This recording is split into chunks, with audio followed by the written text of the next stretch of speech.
watu wa mlima huu, unajua sisi huko chini tumeamua kwamba leadership ya county inakuwa rotational.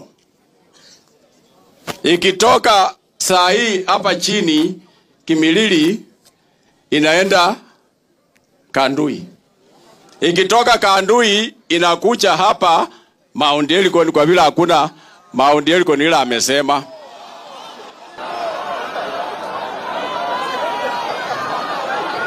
Tunataka iroteti ndio mtu ya Mount Elgon awe gavana bila kusema ati ati sisi tunataka tuwe deputy, ati sisi tunataka tuwe, because mlima peke yake haitapitisha mtu.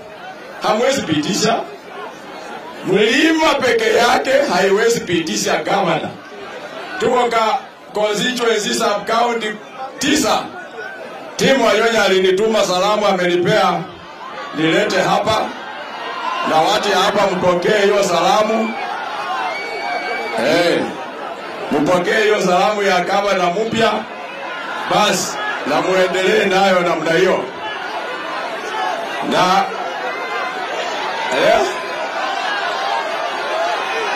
okay, na nimesikia hiyo. Najua mnapiga kelele tu, lakini mimi najua hiyo. Ile mimi nataka kuona hapa saa hii. Hata ile vitu nilipewa niende nayo.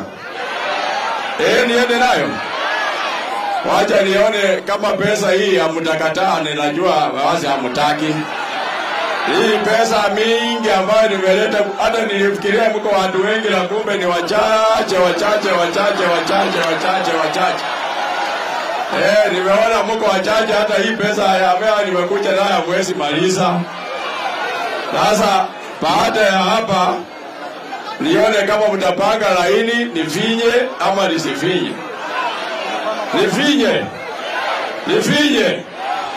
Lakini mufikirie vizuri, muwe na mafikira sawa sawa kuhusu timu Wanyonyi.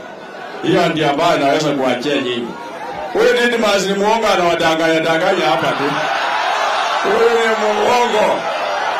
Huyu ni kijana muongo.